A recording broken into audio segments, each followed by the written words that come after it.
नमस्कार दोस्तों, आपका अपना चैनल हिंदी जंक्शन पर स्वागत है।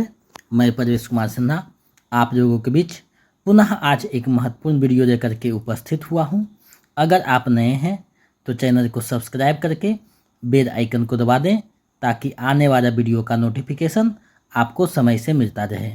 दोस्तों, जैसा कि आप सभी को पता है कि हम लोग BPSC 4.0 की तैयारी कर रहे हैं, तो उसी से संबंधित आज एक और महत्वपूर्ण वीडियो लेकर उपस्थित हुए हैं। आप लोग वीडियो के अंत तक बने रहिएगा और एक एक प्रश्नों को देखिएगा और अंत में कमेंट करके बताइएगा कि कितना सही हुआ है, क्योंकि आपके लिए हर एक प्रश्न महत्वपूर्ण है।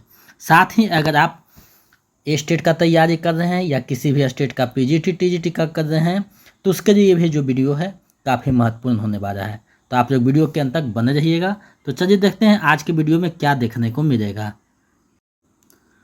तो दोस्तों, आज हम लोग इस वीडियो में BPSC TD 4.0 के क्वालिफाई पेपर हिंदी का प्रैक्टिस सेट करने वाले हैं। आज जो प्रैक्टिस सेट हम कर रहे हैं वो 7वां प्रैक्टिस सेट है। इससे पहले 1 से 6 तक करवाया जा चुका है। अगर आप नहीं देखें तो वीडियो के डिस्क्रिप्शन में प्ले लिस्ट का लिंक लगा हुआ है, आप वहां से देख सकते हैं।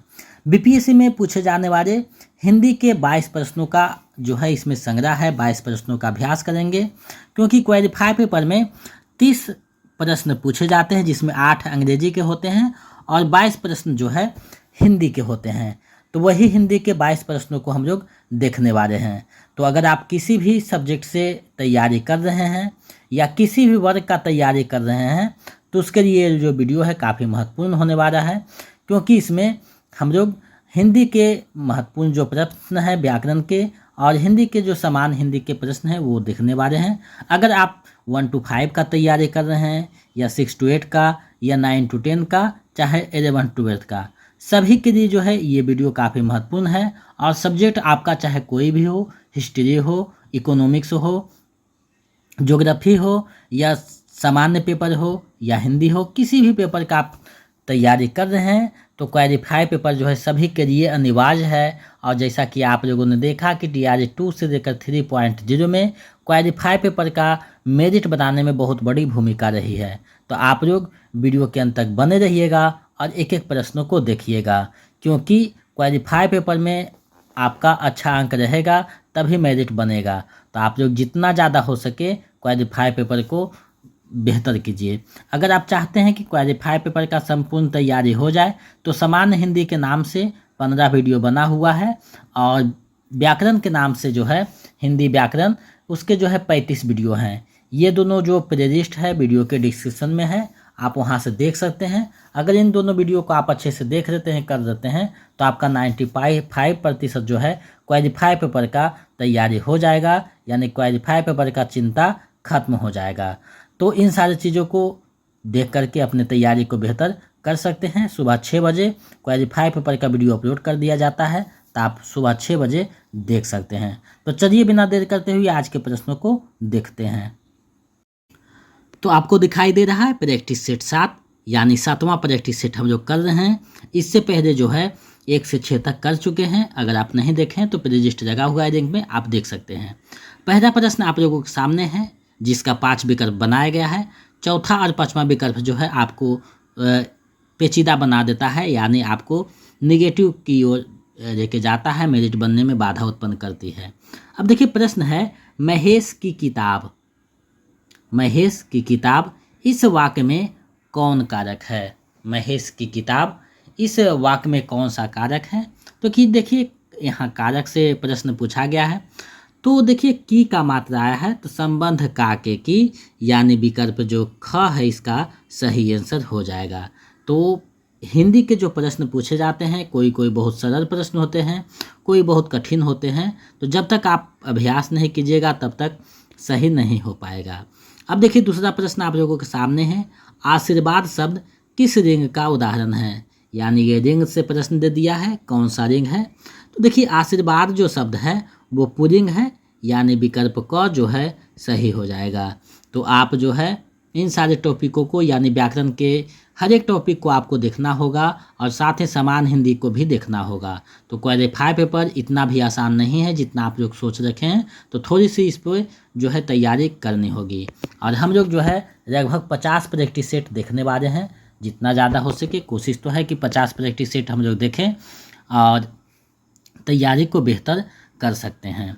अगर आपके पास कोई व्याकरण की पुस्तक है तो अच्छी बात है, और नहीं है तो डॉक्टर वासुदेवानंद प्रसाद का जो व्याकरण है वो वीडियो के टैग में दिया हुआ है, आप वहाँ से ले सकते हैं। क्योंकि आपके पास हिंदी व्याकरण की एक पुस्तक होनी चाहिए थोड़ा सा, क्योंकि विलोम शब्द, पर्यायवाची शब्द, मुहावरे ये सब वहाँ से देख सकते हैं। नोट्स में समाहित करना संभव नहीं है। अब देखिए आगे प्रश्न है आप लोगों के सामने, निम्नलिखित में कौन सा भाववाचक संज्ञा का उदाहरण है? निम्न में कौन भाववाचक संज्ञा का उदाहरण है, ये आपसे पूछा गया है। तो देखिए मंत्री ये तो भाववाचक संज्ञा नहीं है, हीरा तो द्रव्यवाचक संज्ञा है, यानी अब देखिए यहाँ नम्रता यानी नम्रता जो है वो भाववाचक संज्ञा है। तो विकल्प ग इसका सही आंसर हो जाएगा। आगे बढ़ते हैं। आगे है उसमें व्यंजनों की संख्या कितनी है? तो देखिए वर्णमाला के हर एक टॉपिक देखिए एक एक चीज़ को, घोष वर्ण, महाप्राण, उष्म व्यंजन, अंतस्थ व्यंजन, संयुक्त व्यंजन, ये सारे से प्रश्न पूछे जाते हैं। तो वर्णमाला टॉपिक को अच्छे से देख लीजिएगा तो आपका यहाँ से जो है क्लियर हो जाएगा, यानी कोई दिक्कत ना होगा। तो उसमें व्यंजन की जो संख्या है वो 4 है, यानी विकल्प ख जो है सही हो जाएगा। तदाबी सा, मूर्धन्य सा, दंड सा और हा, ये जो 4 है उसमें व्यंजनों की संख्या है, तो विकल्प ख इसका सही आंसर हो जाएगा। आगे बढ़ते हैं। अगला प्रश्न है मंडल शब्द में संज्ञा है। अब देखिए मंडल आया, तो मंडल में कौन सा संज्ञा है, ये आपसे प्रश्न पूछा गया है। तो देखिए मंडल जो है वो जातिवाचक नहीं, भाववाचक नहीं, ये समूहवाचक यानी समूहता का बोध करवाता है। विकल्प ग सही हो जाएगा। आगे बढ़ते हैं। मैंने कुछ नहीं खाया, इस वाक्य में कुछ किस सर्वनाम का उदाहरण है? यानी सर्वनाम के 6 भेद होते हैं, तो उसमें बताना है कुछ जो आया है शब्द वो किस सर्वनाम का उदाहरण है। तो देखिए कुछ जो आया है शब्द वो अनिश्चयवाचक सर्वनाम का उदाहरण है। विकल्प ग सही हो जाएगा। और साथ ही अगर कोई भी रहता तो ये भी अनिश्चयवाचक है, तो विकल्प ग जो है इसका सही आंसर हो जाएगा, यानी अनिश्चयवाचक सर्वनाम का उदाहरण है। आगे बढ़ते हैं।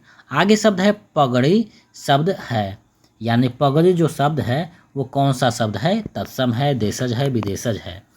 तो अब देखिए ये जो शब्द है पगड़ी वो तत्सम नहीं है, ये जो है देशज शब्द है, अपना देश में इसका जन्म हुआ है, शब्द बना है, तो विकल्प ख जो है सही हो जाएगा।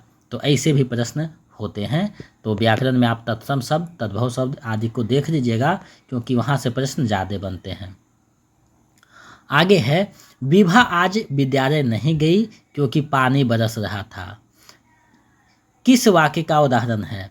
किस वाक्य का उदाहरण है ये? विभा आज विद्यालय नहीं गई क्योंकि पानी बरस रहा था, किस वाक्य का उदाहरण है? तो देखिए ये जो वाक्य आया है क्योंकि पानी बरस रहा था, तो ये जो जुड़ा हुआ है ये संयुक्त वाक्य का उदाहरण हो जाएगा, यानी विकल्प ग सही हो जाएगा। आगे बढ़ते हैं। अगला प्रश्न है मुझ अभागे ने भी वही गलती की, यह किस पदबंध का उदाहरण है? मुझ अभागे ने भी वही गलती की, ये जो है कौन सा पदबंध है? तो मुझ अभागे, यहाँ जो शब्द आया है सर्वनाम का काम कर रहा है, तो सर्वनाम पदबंध हो जाएगा, यानी विकल्प ख जो है इसका सही आंसर हो जाएगा। आगे बढ़ते हैं, अगले प्रश्न को देखते हैं। अगला प्रश्न है बहु बेटी शब्द में कौन सा समास है? बहु बेटी जो शब्द आया है उसमें कौन सा समास है आपको बताना है। तो देखिए बहु बेटी दोनों जो है बराबर के शब्द हैं, तो यहाँ जो है द्वंद्व समास हो जाएगा, और साथ में जो है योजक चिन्ह लगा हुआ है, विकल्प ग जो है इसका सही आंसर हो जाएगा। तो आपको ये भी पता होना चाहिए समास के मुख्यतः 6 भेद होते हैं, जिसमें दीर्घु समास है, कर्मधारय समास है, द्वंद्व समास है, अव्ययी भाव है, तत्पुरुष है और बहुव्रीहि समास है। तो विकल्प ग इसका सही आंसर हो जाएगा। आगे बढ़ते हैं, अगले प्रश्न को देखते हैं। अगला प्रश्न है परम जो ओजस्वी पदों का की संधि है, यानी ये दोनों पद जब मिलेंगे तो कौन सा शब्द का निर्माण होगा, ये आपसे पूछा गया है। तो देखिए परम जो ओजस्वी परमोजस्वी हो जाएगा, यानी विकल्प जो ख है इसका सही आंसर हो जाएगा, यानी परमोजस्वी यानी विकल्प ख सही हो जाएगा। तो ऐसे भी प्रश्न पूछे जाते हैं। तो जितने भी तरीके से प्रश्न पूछे जा सकते हैं उन सारे तरीक़ों को हमने प्रैक्टिस सेट में समाहित करने का प्रयास किया है, और कितना सफल हुए हैं ये आपका तैयारी और आपका रिजल्ट बताएगा। चलिए आगे बढ़ते हैं। प्रश्न आपके सामने है। नाज, यहाँ देखिए थोड़ा सा टाइपिंग मिस्टेक, नाचे ना जाने आंगन टेढ़ा, नाचे ना जाने आंगन टेढ़ा, यहाँ जो शब्द आया है इस लोकोक्ति का अर्थ क्या है? नाचे ना जाने आंगन टेढ़ा, ये जो लोकोक्ति है इसका अर्थ क्या हो जाएगा? अब देखिए विकल्प दिया है, ना कारण होना ना काज होना, तो ऐसा तो कोई बात नहीं कर रहा है। परिश्रम का फल अवश्य मीठा मिलता है, ये तो लोकोक्ति से अर्थ नहीं रखता है। काम ना जानना और बहाना बनाना, बिल्कुल सही है। नाचे ना जाने आंगन टेढ़ा, विकल्प ग जो है सही हो जाएगा। आगे बढ़ते हैं। हाथ मरना मुहावरे का अर्थ है, हाथ मरना मुहावरे का सही अर्थ क्या है? तो देखिए जीत मानना ये तो नहीं है, खुशी मनाना ये भी नहीं, बात मानना इसने, पछतावा करना यानी अफसोस करना, हाथ मरना यानी अफसोस करना, तो विकल्प जो है इसका सही नहीं है, तो विकल्प हो जाएगा अंगा, यानी उपयुक्त में से कोई नहीं। तो देखिए चौथा और पांचवा विकल्प जो होता है आपको थोड़ा सा दुविधा में डालता है, और आपके जो है गलत करने होने के संभावना बन जाते हैं। तो इसको आपको देखना है अच्छे से, जब तक जानकारी आपको अच्छी नहीं रहेगी तब तक ऐसे प्रश्नों को आप नहीं बना पाइएगा। तो जितना ज़्यादा हो सके प्रैक्टिस सेट कीजिए, तभी इस पे जो है कमांड आपको होगा। अब देखिए शब्द आया है गमन, शब्द का विलोम है। तो गमन मतलब होता है जाना, तो गमन शब्द का विलोम क्या है? तो बेमन ये तो नहीं है, द्विरागमन ये तो नहीं, प्रस्थान यानी जाना, तो प्रस्थान और गमन दोनों एक चीज़ है। तो विलोम शब्द उल्टा पूछता है, गमन के आगमन हो जाएगा। तो यहाँ देखिए विकल्प में नहीं है, तो विकल्प घ जो है सही अंग सही होगा, उपयुक्त में से कोई नहीं, तो इसका सही आंसर विकल्प अंग है। आगे बढ़ते हैं। अगला प्रश्न है गुलाब शब्द में प्रत्यय है, गुलाब जो शब्द है उसमें कौन सा प्रत्यय है आपको बताना है। तो गुलाब में हो जाएगा गु जोड़ आब यानी गुलाब, तो यहाँ जो है यानी गुर जोड़ आब गुलाब, तो विकल्प ख जो है सही हो जाएगा। आब प्रत्यय है, गुलाब शब्द में आब प्रत्यय है, तो विकल्प ख इसका सही हो जाएगा। आगे बढ़ते हैं। अगला प्रश्न है चिंतामणि किनका निबंध संग्रह है? ये बहुत बार प्रश्न पूछा जा चुका है। चिंतामणि जो है वो किनका निबंध संग्रह है आपको बताना है। तो देखिए चिंतामणि जो निबंध है वो रामचंद्र शुक्ल के निबंधों का संग्रह है, जिसको 4 भागों में प्रकाशित किया गया है। अब देखिए चिंतामणि में रामचंद्र शुक्ल के निबंध है, तो बेहतरीन मनोभावों पे लिखा गया निबंध है, आपको पढ़ना चाहिए। अगर आप थोड़ा सा जानकारी रखते हैं तो विकल्प क इसका सही आंसर हो जाएगा। रामचंद्र शुक्ल बहुत ही प्रसिद्ध निबंधों का संग्रह है, जिसमें कविता क्या है, जो प्रीति, घृणा, ईर्ष्या आदि जो है मनोभाव है उस पर निबंध लिखा गया है, तो विकल्प क सही हो जाएगा। आगे बढ़ते हैं। अगला प्रश्न है झांसी की रानी किसकी कविता है? यानी झांसी की रानी जो प्रसिद्ध कविता है वो किनकी रचना है आपको बताना है। देखिए झांसी की रानी जो कविता है वो सुभद्रा कुमारी चौहान की बहुत ही प्रसिद्ध कविता है, तो विकल्प ग सही हो जाएगा। यानी झांसी की रानी जो कविता है, सिंहासन हिर हुटे राजा खूब रड़े मर्दानी वो तो झांसी वाली रानी थी, ये जो प्रसिद्ध कविता है सुभद्रा कुमारी चौहान की कविता है, यानी विकल्प ग आपके लिए जो विकल्प है वो ग विकल्प सही हो जाएगा। आगे बढ़ते हैं। आगे देखिए अब दिया हुआ है गद्यांश को पढ़ना है, यानी ध्यानपूर्वक गद्यांश को पढ़ना है और इससे जो संबंधित प्रश्न है उसको देखना है, बनाना है। तो गद्यांश हमेशा एक दिया जाएगा प्रैक्टिस सेट में, क्योंकि हम देखे हैं कि प्रीवियस सेट में जो प्रश्न पूछा गया है उसमें कोई सेट में जो है 2 प्रश्न भी पूछा जा गया है, 2 गद्यांश भी, और किसी में 1 है और किसी में नहीं है। तो इन सारी चीज़ों को देखते हुए हमने सोचा कि एक गद्यांश हर एक प्रैक्टिस सेट में डालना है ताकि आपका अभ्यास हो सके। और गद्यांश बनाने का एक ही नियम है कि जो कहता है, जिसका चर्चा है, वही आंसर होगा, अपना मन से कुछ जोड़ना घटाना नहीं है। तो चलिए गद्यांश को पढ़ते हैं। विद्यार्थी काल में जो संस्कार पड़ जाते हैं, जीवन भर वही संस्कार अमिट रहते हैं। यदि नींव दृढ़ बन जाती है तो जीवन सुदृढ़ और सुखी बन जाता है।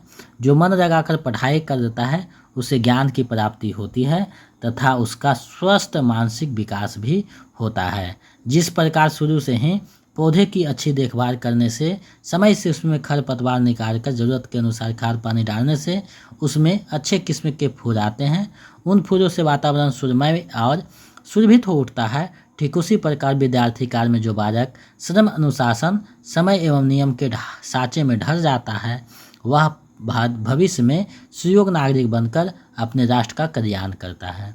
अब देखिए, जो बचपन के संस्कार हैं, विद्यार्थी के जो संस्कार हैं, उस पर चर्चा किया है। अब इससे संबंधित जो प्रश्न है उसको देखते हैं। पहला प्रश्न पूछा जा रहा है, प्रस्तुत गद्यांश का उपयुक्त शीर्षक है। तो ये जो गद्यांश आपको दिया गया था, इसका उपयुक्त शीर्षक क्या होगा? तो इसका जो उपयुक्त शीर्षक होगा, विद्यार्थी जीवन का महत्व। बिल्कुल सही बात है। संस्कार और जीवन, ज्ञान और जीवन, तो ज्ञान का तो नहीं है, संस्कार और जीवन, ये दोनों में थोड़ा सा संशय है, लेकिन यहाँ संस्कार और जीवन है, तो जीवन का संस्कार से यहाँ थोड़ा सा ताल्लुक नहीं बैठ रहा है। विद्यार्थी जीवन का महत्व, यानी विद्यार्थी जीवन का महत्व, बिल्कुल सही बात है। विद्यार्थी जीवन में जो संस्कार का महत्व है वो इसमें दिखाया गया, तो विकल्प क इसका सही आंसर हो जाएगा। क ही को माना गया है। चलिए आगे बढ़ते हैं। कौन सा संस्कार जीवन भर अमिट रहता है? यानी कौन सा जो संस्कार है जीवन भर अमिट होता है?